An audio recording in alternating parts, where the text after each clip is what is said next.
가스레인지 불에 손을 갖다 대면 어떻게 될까요? 상상만 해도 끔찍한데 손만 아픈 게 아니라 몸 전체가 아픈 것처럼 반응하게 될 거예요.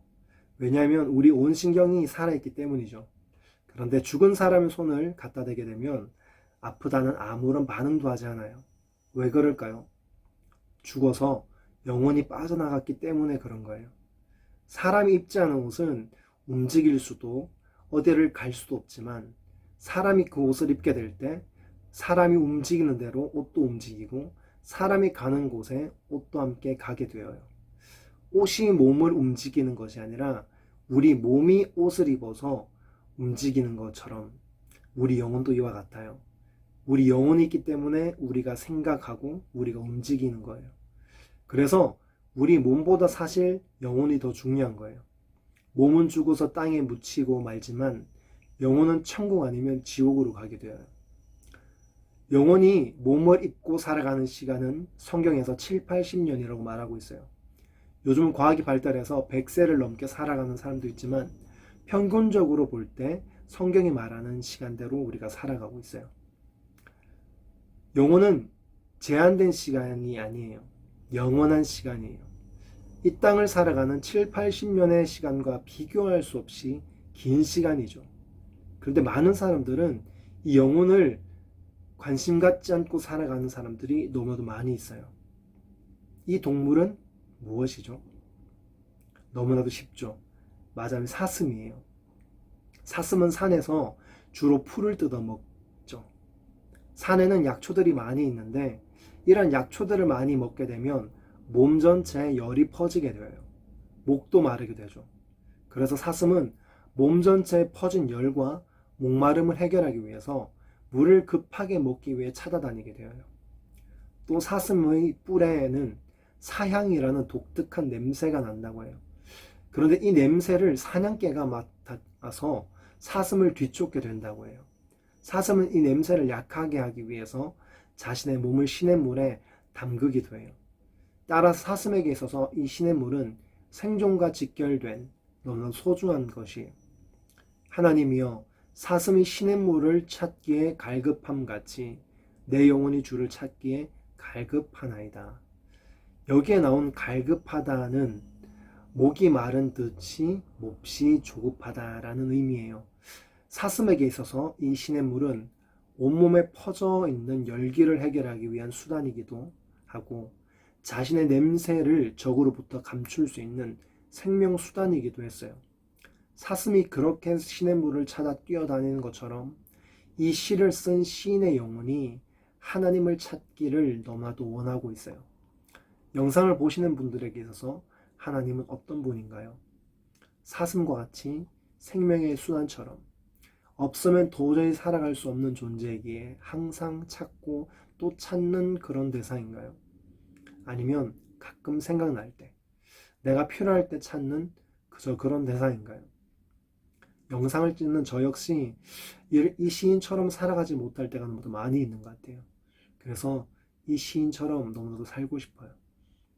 이 시를 쓴 고라 자손은 하나님을 이토록 만나고 싶어 하는데 문제는 그가 처해진 상황이 그리 좋지 못한 상황인 것 같아요. 내 영혼이 하나님 곧 살아계시는 하나님을 갈망하나니 내가 어느 때에 나아가서 하나님의 얼굴을 배울까. 지금 시인은 하나님을 너무나도 만나고 싶어 해요.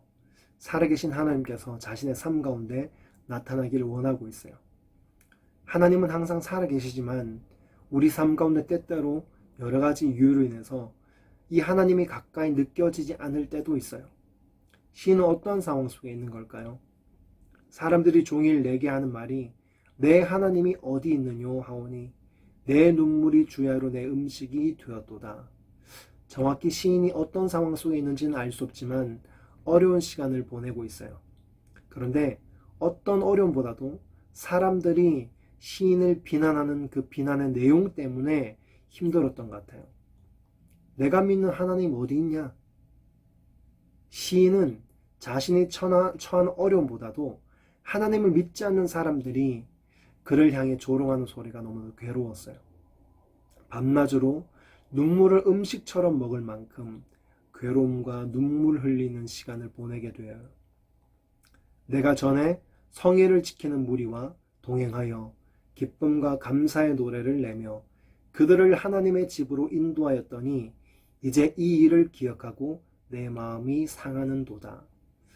또 시인은 예전에 많은 사람들과 함께 마음껏 하나님의 성전에서 예배하고 하나님께 노래했던 일들을 생각하니 마음이 힘들어졌어요.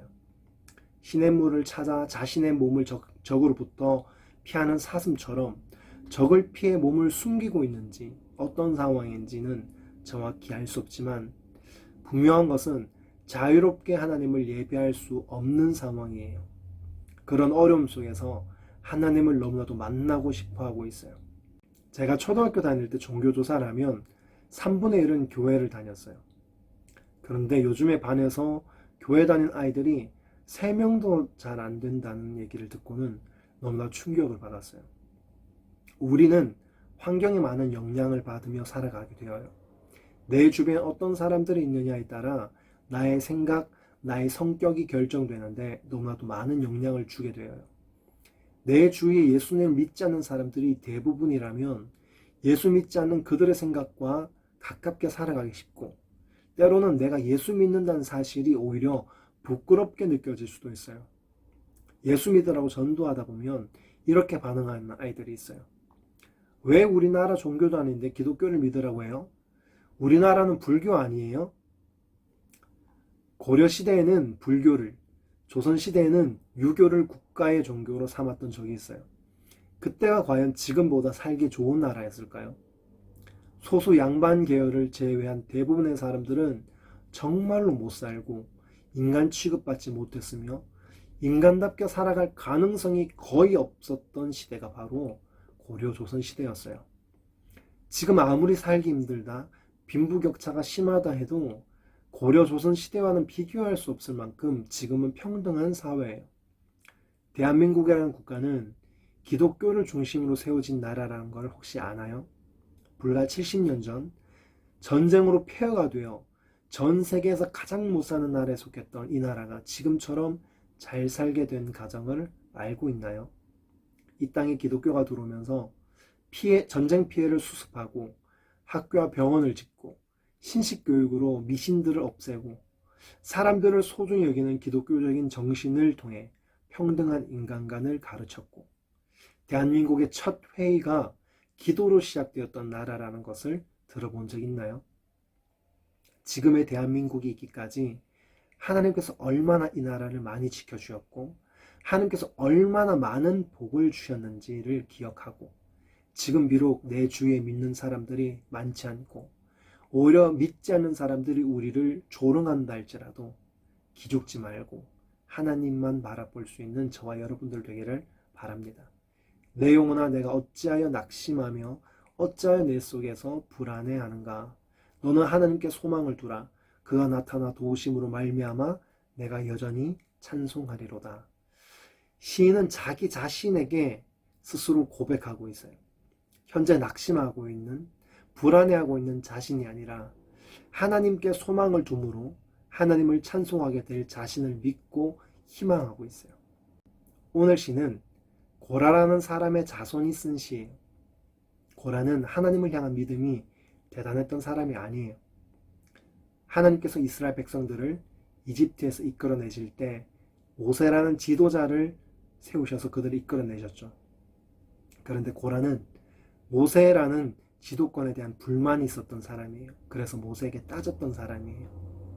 겉으론 모세에게 대항한 것이지만 사실은 모세를 세우신 하나님께 불만이 있었던 사람이에요. 그래서 하나님께서는 하나님의 권위를 반대하는 고라와 그 무리들을 심판하셨어요. 하나님으로부터 심판받고 멸망한 것 같았던 고라 자손. 그렇지만 이들이 하나님의 은혜를 통하여 변화되어서 오히려 하나님을 찬양하는 사람들로 바뀌게 되었어요. 세상은 사람 잘 안 변한다고 말을 해요. 맞아요. 사람 참 안 변해요. 그렇지만 하나님을 만나게 될 때 우리는 고라 자손처럼 완전히 바뀔 수 있어요. 하나님은 하나님께 나아가는 사람들을 결코 모른 척하지 않으세요. 받아주시고 변화시켜 주시는 분이세요. 사슴이 시냇물을 찾는 이유를 기억하고 계시죠? 사슴에게는 사향이라는 독특한 냄새가 뿜어져 나온다고 해요. 이 냄새는 적으로부터 노출되게 되어서 자신의 생명을 위협하는 것이에요. 그래서 이 냄새를 숨기기 위해서 시냇물에 자신의 몸을 숨길 수밖에 없었어요. 우리에게도 일평생 독특한 냄새가 뿜어져 나와요. 바로 죄의 냄새예요. 마귀는 우리를 끊임없이 죄를 짓게 하여서 이 냄새가 우리에게 끊임없이 나도록 해요. 그렇지만 우리는 이 냄새를 없앨 수 있어요. 바로 예수 그리스도의 피로 없앨 수 있어요. 하나님께서 우리를 사랑하시어서 우리를 보호하시려고 예수님을 십자가에 죽이시고 예수님을 날 위해 흘리신 그 피를 믿는 사람들에게는 죄의 냄새가 아니라 예수님의 향기가 나도록 하셨어요.